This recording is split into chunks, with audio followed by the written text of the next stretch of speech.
नमस्कार दोस्तों, मैं अवनीश मलासी एक बार फिर से आपका स्वागत करता हूं अग्रणी क्लासेस की ऑनलाइन क्लासेस में। आज का जो हमारा टॉपिक है वो है सिंप्लीफिकेशन। सिंप्लीफिकेशन के इस टॉपिक को हम डिस्कस करें इससे पहले मैं आपको बताऊंगा कि इससे पहले मैंने आपके साथ नंबर सिस्टम और डेसिमल फ्रैक्शन को आपके साथ शेयर किया था। मुझे बहुत अच्छा लगा जब आप लोगों ने मुझे कॉल करके, मुझे व्हाट्सएप करके और कमेंट बॉक्स में मुझसे शेयर की कि आपको क्या प्रॉब्लम्स थी और उनको मैंने सॉल्व करने की कोशिश आपके साथ की। आप आगे भी इस चैप्टर में भी अगर आपको कोई दिक्कत होती है तो आप मुझे कनेक्ट कर सकते हैं। मैंने आपको अपना व्हाट्सएप नंबर भी शेयर किया था। एक बार फिर से मैं आपको बोलता हूँ कि हमारा जो नंबर है 9536777797, इस पर आप मुझे व्हाट्सएप करके अगर आपको कोई भी प्रॉब्लम है तो आप मेरे साथ शेयर कर सकते हैं। मैं आपको ज़रूर उस पर कॉल करके आपकी प्रॉब्लम को सॉल्व करने की कोशिश करूंगा, या आप वीडियो के कमेंट बॉक्स में मुझे कांटेक्ट कर सकते हैं। मैं वहां पे भी आपके सारी जो भी क्वेरीज़ होती हैं उन्हें आंसर करने की कोशिश करता हूं और मैं आगे भी करता रहूँगा। आज का जो हमारा टॉपिक है सिंप्लीफिकेशन। हम लोगों में से जो कॉम्पिटिटिव एग्ज़ाम के लिए प्रिपेयर कर रहे हैं वो सबके सब जानते हैं कि सिंप्लीफिकेशन के कम से कम 5 से 10 क्वेश्चन जो है अलग अलग एग्ज़ाम के पैटर्न के अकॉर्डिंग हमारे एग्ज़ाम में होते हैं, इसलिए एक बहुत इंपॉर्टेंट टॉपिक बन जाता है। और जो लोग कॉम्पिटिटिव एग्ज़ाम के लिए नहीं प्रिपेयर कर रहे हैं उनके लिए भी एक इम्पॉर्टेंट टॉपिक है, क्योंकि यहाँ पे हम वो बेसिक मैथमेटिकल ऑपरेशन सीखते हैं जिनके लिए किसी फॉर्मूले की ज़रूरत नहीं होती, जिनके लिए किसी मैथ्स के अलग से कोई चैप्टर नहीं है, कोई स्पेशल फार्मूला नहीं लगना है, सिंपल सी कैलकुलेशन जहाँ पे है। और वो बेसिक मैथमेटिकल कैलकुलेशन कई बार इतनी टफ हमको लगने लगती हैं कि हम उनसे डर जाते हैं और हमें उनको सॉल्व करते हुए हम अपने पैर पीछे खींच लेते हैं। तो आज मैं आपके साथ ये सिंप्लीफिकेशन का जो चैप्टर है इसकी शुरुआत करूंगा मैथ्स के उस सबसे बेसिक कॉन्सेप्ट से जहाँ से मैथ्स स्टार्टिंग होती है, जहाँ से मैथ्स की शुरुआत होती है। और वो जो हमारा चैप्टर है उसे हम कहते हैं BODMAS।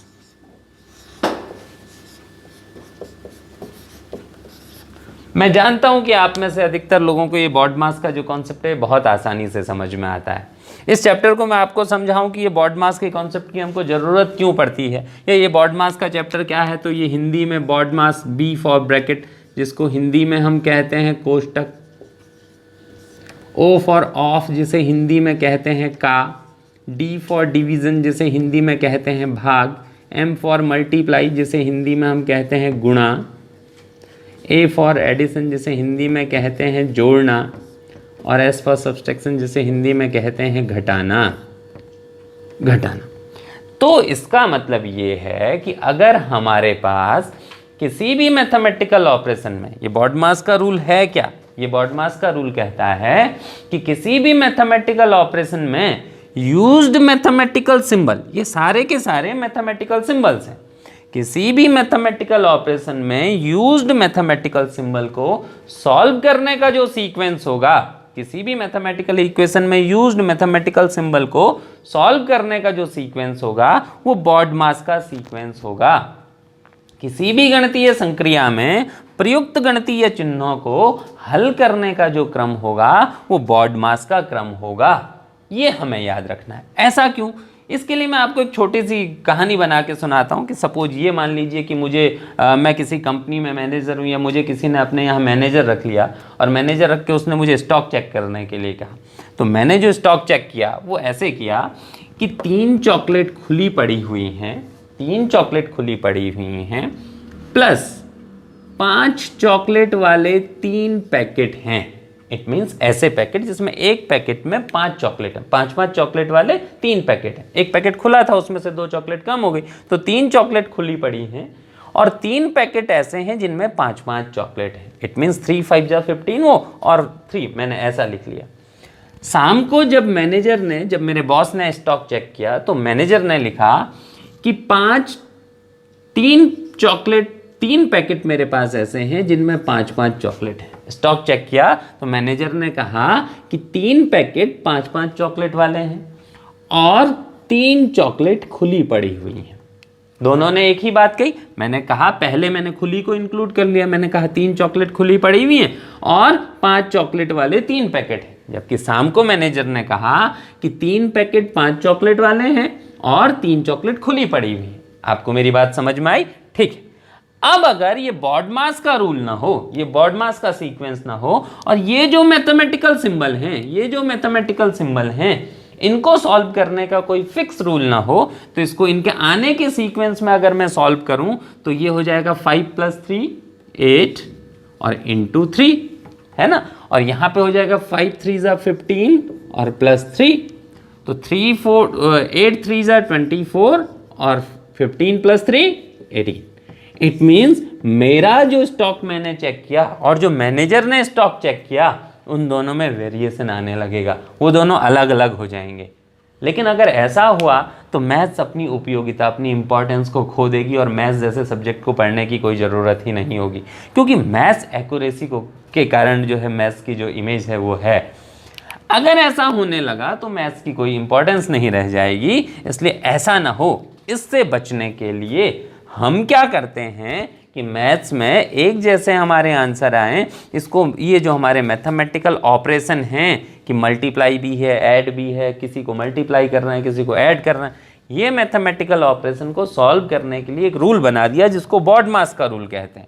ये बॉडमास का रूल कहता है कि किसी भी मैथमेटिकल ऑपरेशन में ये mathematical symbol, it means plus और मल्टीप्लाई का जो ये सिंबल है, इनके आने का सीक्वेंस चाहे कुछ भी हो, इनके सॉल्व होने का सीक्वेंस बॉडमास का सीक्वेंस होगा। और बॉडमास का सीक्वेंस कहता है कि अगर मल्टीप्लाई और एडिशन, दो सिंबल हैं, एडिशन और मल्टीप्लाई, तो किसी भी इक्वेशन में, किसी भी मैथमेटिकल ऑपरेशन में पहले जो सॉल्व होगा वो मल्टीप्लाई होगा। भले ही यहाँ प्लस का, एडिशन का सिंबल पहले आया है, लेकिन ऑपरेशन पहले कौन सा सॉल्व होगा? मल्टीप्लाई का।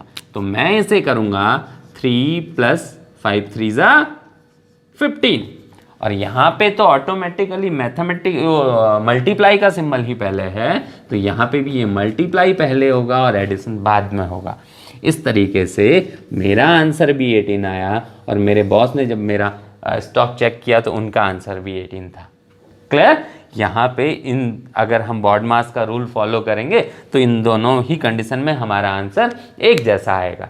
इसलिए ये बॉडमास का जो रूल है, ये बैकबोन ऑफ मैथ्स है, ये मैथ्स की किसी भी कैलकुलेशन की रीढ़ की हड्डी है, क्योंकि इसके बगैर हमारे आंसर कभी भी क्लियर नहीं आ सकते। चलिए, अब एक मेरा क्वेश्चन आप लोगों से और है। मुझे यकीन है कि इतनी बातें आप सब लोग जानते हो, फिर भी एज अ टीचर मेरी रिस्पॉन्सिबिलिटी है कि मैं आपके साथ हर वो छोटी बड़ी चीज़ें शेयर करूं जो मैं चाहता हूं कि मेरे स्टूडेंट्स को आएँ। देखिए, यहाँ पे ये ऑफ का मतलब, ऑफ को भी जब हम सॉल्व करते हैं तो मल्टीप्लाई उसको बना के उसको सॉल्व करते हैं। अगर मैंने लिखा 1/3 ऑफ 9, 1/3 ऑफ 9, तो इसको जब मैं सॉल्व करता हूँ तो मैं लिखता हूँ 1/3 × 9। क्लियर? ऐसा ही लिखता हूँ ना? हाँ।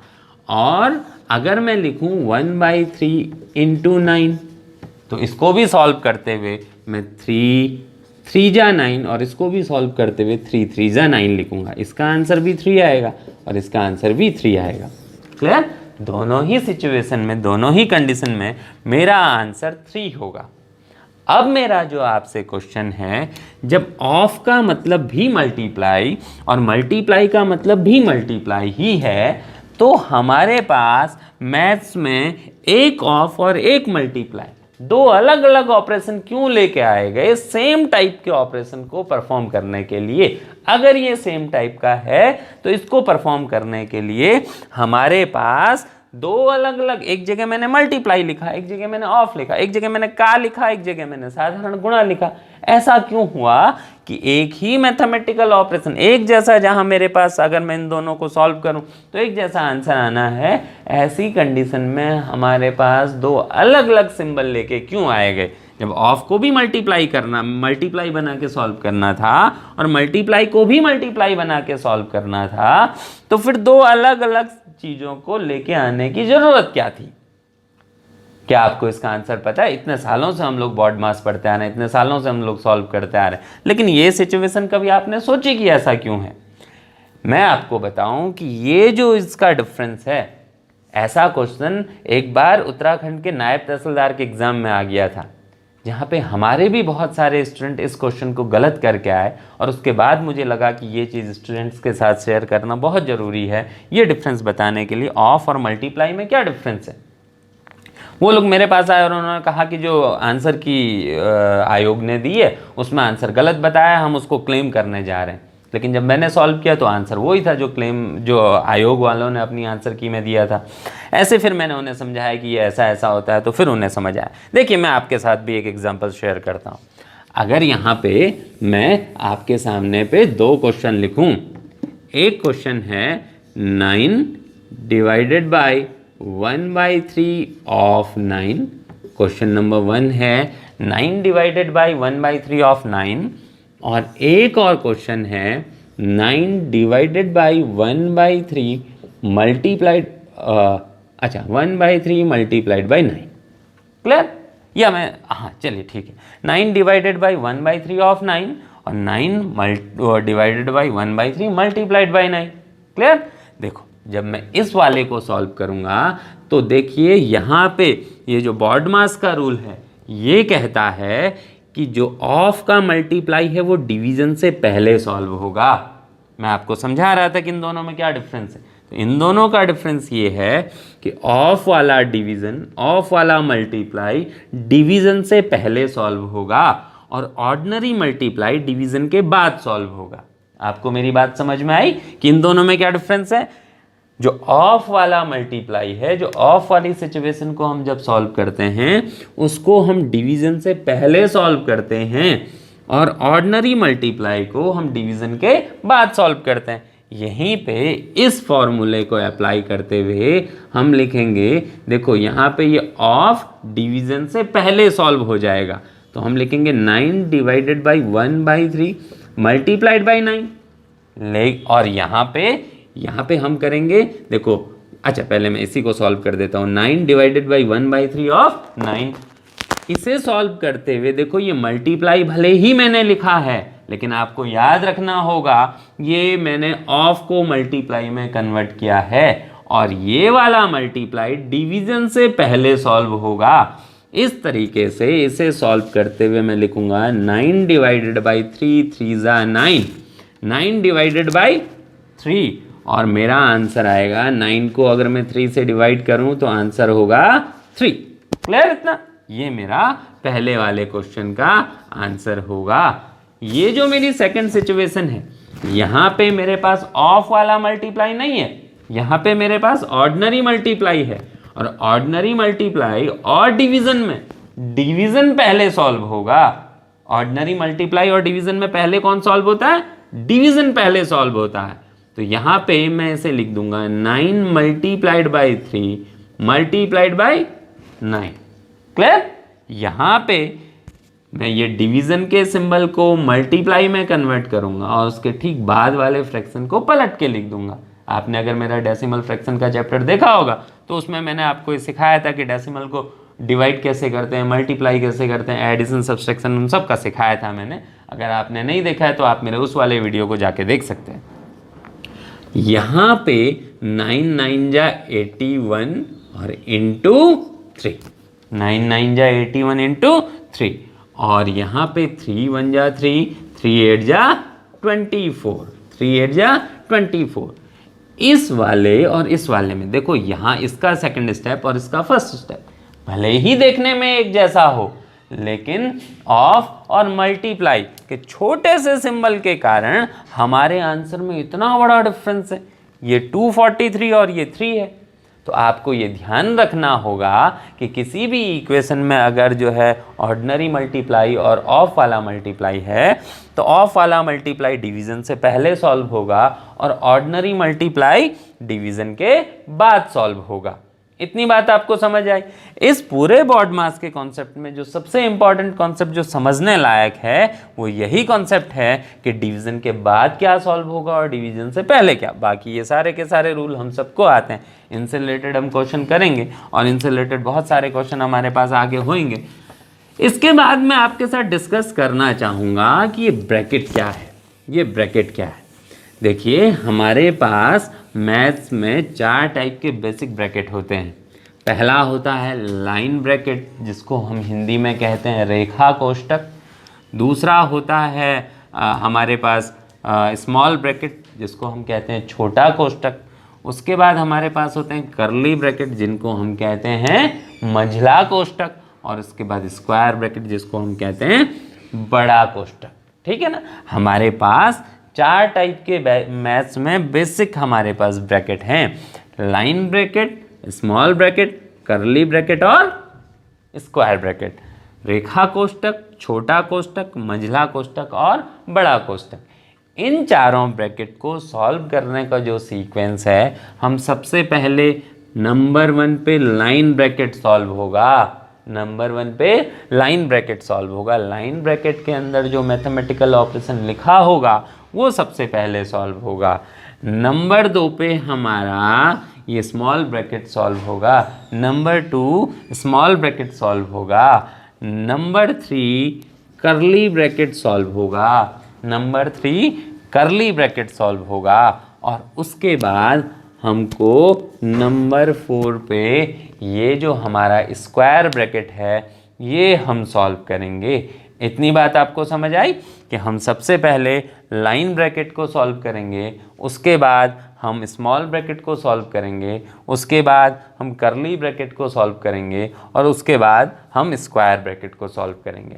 हम बहुत सारे इससे रिलेटेड क्वेश्चन करेंगे, लेकिन पहले मैं आपको ये जो मैंने आपको ब्रैकेट का एक कॉन्सेप्ट समझाने की कोशिश की है, मैं आपको ये ब्रैकेट से एक क्वेश्चन लेके आता हूँ और एक क्वेश्चन आपको ये ब्रैकेट से मैं समझाने की कोशिश करता हूँ। बड़ा आसान सा कॉन्सेप्ट है। ब्रैकेट के कॉन्सेप्ट को एक बार हम समझने की कोशिश करते हैं कि ये ब्रैकेट वाला क्वेश्चन हम कैसे सॉल्व करेंगे।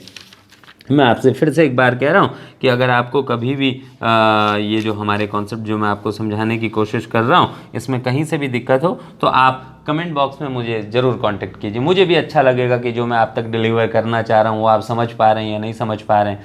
और अगर कभी ऐसा लगा मुझे कि इनमें से कोई टॉपिक को दोबारा से आपके साथ डिस्कस करने की ज़रूरत है तो मैं ज़रूर ऐसी कोशिश करूँगा। या आप में से किसी की कोई मेरे कम्युनिकेट करने में अगर मैं कहीं पीछे रह गया, कभी मैं अपनी बातों को प्रॉपरली आप तक कम्युनिकेट नहीं कर पाया, तो उस कंडीशन में मैं आपसे फ़ोन पे आप मुझे व्हाट्सएप पे मैसेज कर दीजिए, मैं आपसे ज़रूर फ़ोन पे कांटेक्ट करने की कोशिश करूँगा। हमारा क्वेश्चन है 18 माइनस ब्रैकेट स्टार्ट 15 माइनस करली bracket start 6 plus 2 small bracket start 7 minus 8 minus 5 line bracket start. ठीक है ना। ये हमारा क्वेश्चन है। हमारा क्वेश्चन है 18 minus square bracket start 15 minus करली bracket start 6 plus 2 small bracket start 7 minus line bracket start 8 minus 5। ये हमारा सिंपल सा क्वेश्चन है। आप चाहें तो वीडियो को एक बार पॉज करके यहाँ पे इस क्वेश्चन को खुद से सॉल्व करने की कोशिश कर सकते हैं। मैं आपके साथ इस क्वेश्चन को शेयर करूं। देखिए यहाँ पे इस क्वेश्चन में समझने वाली जो सबसे बड़ी बात है वो ये लाइन ब्रैकेट का कॉन्सेप्ट है। मैं आपको बोलूं कि यहाँ पे ये -8 -5 नहीं है, यहाँ पे ये 7 -8 -5 नहीं है।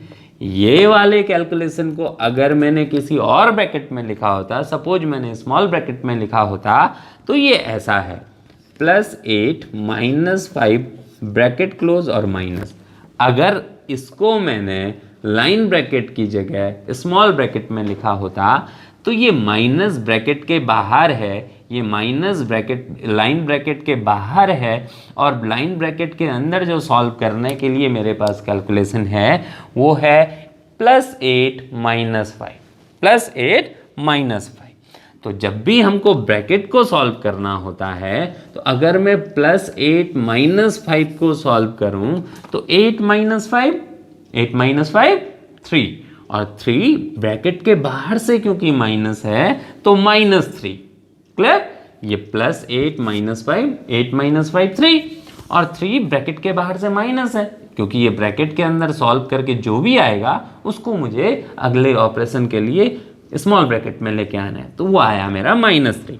तो नेक्स्ट स्टेप में ये हो जाएगा 18 माइनस 15 माइनस 6 प्लस 2। देखिए यहाँ पे हम इसे पहले सॉल्व नहीं कर देंगे। 6 प्लस 2 और 7, इसको सॉल्व करके +3 आया और ब्रैकेट लाइन ब्रैकेट के बाहर से माइनस का सिंबल है तो ये -3, ये ब्रैकेट, ये लाइन ब्रैकेट, इसके साथ ही हमारा वो कैलकुलेशन पूरी हो गई, इसलिए वो रिमूव हो जाएगा। देखिए अब मुझे इसके बाद सॉल्व करना है सिर्फ और सिर्फ ये स्मॉल ब्रैकेट के अंदर जो भी मैथमेटिकल ऑपरेशन, बड़ा छोटा जैसा भी हो। तो 7 माइनस 3 करूंगा तो 7 माइनस 3 आएगा मेरा +4। 7 माइनस 3 4, और ब्रैकेट के बाहर से है इसमें +2, तो ये यहाँ पे जो नंबर आएगा उसे मुझे, क्योंकि इन दोनों के बीच में और कोई सिंबल नहीं है, तो इसको मल्टीप्लाई माना जाएगा। तो +2 इंटू 4, तो 2 इंटू 4 8, तो ये मेरा हो जाएगा 18 माइनस 15 माइनस 6, और ये 2 इंटू 4, 4 2 जा 8। इसके साथ ही मेरा स्मॉल ब्रैकेट रिमूव हो जाएगा और मेरे पास कैलकुलेशन ये आई। ठीक है ना, क्लियर इतना? अब मुझे सिर्फ और सिर्फ ये करली ब्रैकेट के अंदर का मैथमेटिकल ऑपरेशन सॉल्व करना है। तो अब मेरे पास है 6 प्लस 8, 6 प्लस 8, 6 प्लस 8 14, और ब्रैकेट के बाहर से माइनस है तो -14, तो ये हो जाएगा 18 माइनस 15 माइनस 14, 15 माइनस 14, और इसके साथ ही मेरा ये ब्रैकेट क्लियर हो जाएगा। इसके बाद मैं यहाँ सॉल्व कर देता हूँ। अब देखिए 15 माइनस 14 +1, तो मेरा हो जाएगा 18, और ये क्योंकि बाहर से माइनस है तो -1, तो 18 minus 1, answer is 17। 18 minus 1 answer, तो ये हमारा आंसर आया 17। ये हमारा आंसर आया इस ब्रैकेट को सॉल्व करने का 17।